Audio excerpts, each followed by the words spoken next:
Red alert! The Big 12's in all kinds of damn trouble. Iceberg, iceberg!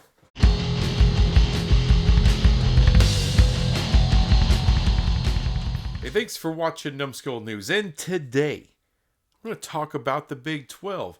Its future. Is it in trouble? Is there jeopardy with the Big 12? I don't think so.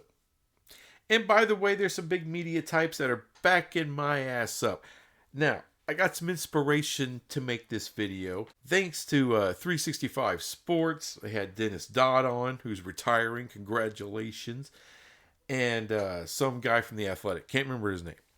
But anyway, they inspired me to make this video. And essentially taking the temperature of the Big 12 and, you know, licking your finger, putting up how the wind's stirring, you know, is the winds of change, the trouble, the threats that are out there, any possible threats to the Big 12, and we're doing fine. Look, the secret sauce to the Big 12 is that it's stable.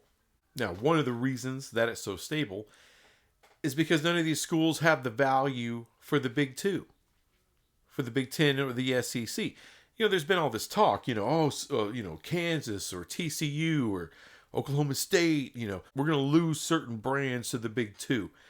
No. And you know who agrees with me? Dennis Dodd agrees with me. Hey, the value's not there for the Big 2, and that's fine. Most schools don't have that value. There are schools within the Big 10 and the SEC that don't have that value, okay? Not at this current level and the level they're going to go to. But how those conferences are built, they were built that way. And now there's some schools that have to thank their lucky stars that they said yes and went to those conferences, because now it's really, really paying off for them. But that doesn't make anybody in the Big 12 worthless or anything.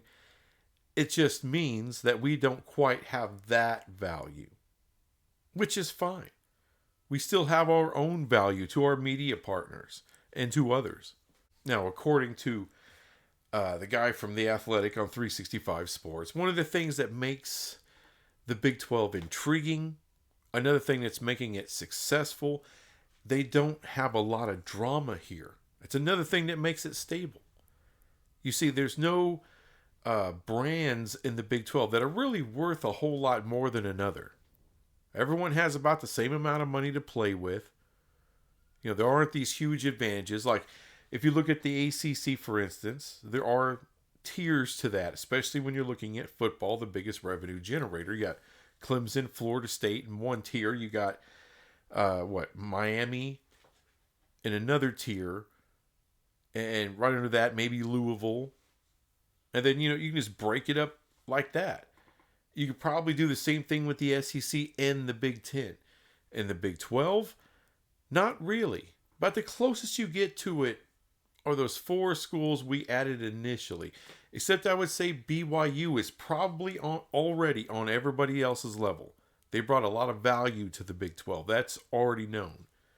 So I would say BYU as a brand, it's not that far away from Utah, Colorado, TCU, Kansas or Kansas State or Texas Tech. I mean, they're right in there. So they're fine. Now, the other 3, UCF, Cincinnati, and Houston. No, they don't, you know, they're down a few pegs from everybody else.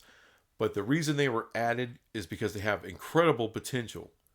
And it's easy to see maybe 5, 6, 7 years down the road that they are on everybody else's level at that point. My final reason why everything's just fine here in the Big 12, as a matter of fact, we're on the rise. Private capital. I know people kind of freak out about private capital. We turned CVC down last year. That was the private equity firm that we were talking to last summer, I believe. But, you know, the interest rates on that were just a little bit high. They wanted a little too much. And, of course, our leadership wasn't comfortable. Now comes Redbird Capital. And from what I understand, the terms are a hell of a lot better. A hell of a lot less risk for us. More for Redbird, way less for us.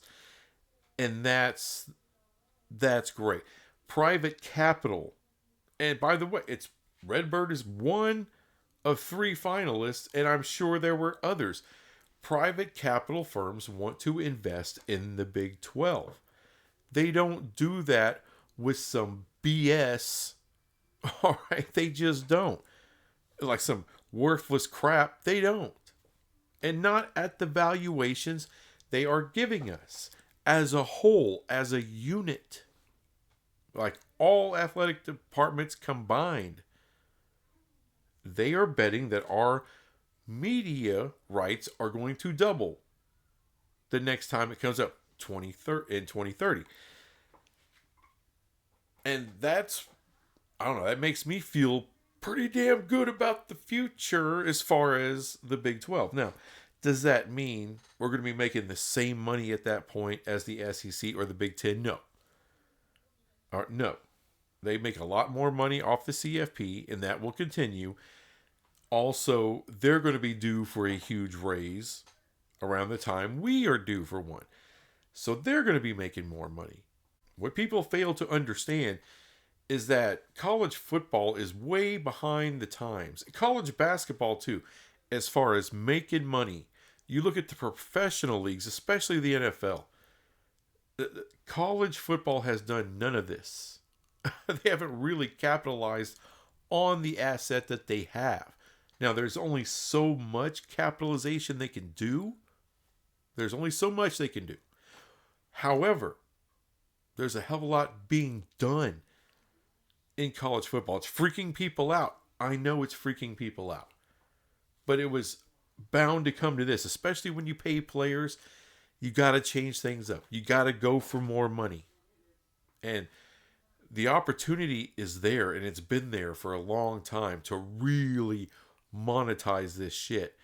The Big 12 is in a prime position to monetize the hell out of the content that they have, and that's what they're doing with Brett Yormark, with the leadership, and bringing in private capital will only help us further monetize what we have.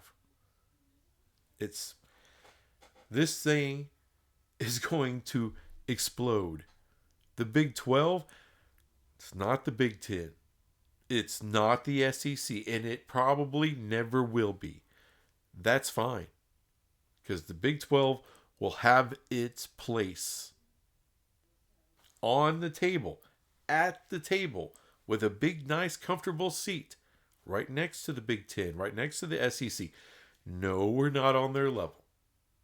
Not really. Not monetarily. Not in a lot of ways. Not in viewership. If we start getting their viewership, then that's a different discussion. But we don't have that right now. But what we do have is good enough to be a power conference, an autonomous conference, and sitting at the same damn table that they sit at.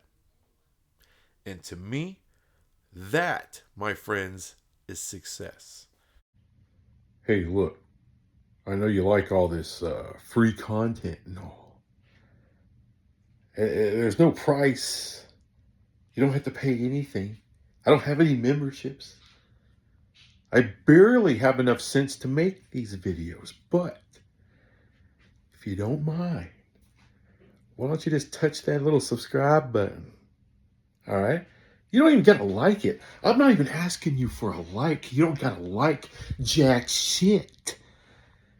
But how about help a brother out? How about subscribe to this hoe, huh? Huh? It only takes a minute. Just touch it. Just hit it. You don't have to comment. If you want to comment, you can comment, but it's not required or anything. But a little subscriber action, that'd be cool. No donations, no GoFundMe. I don't have any of this stuff. I don't have a mug.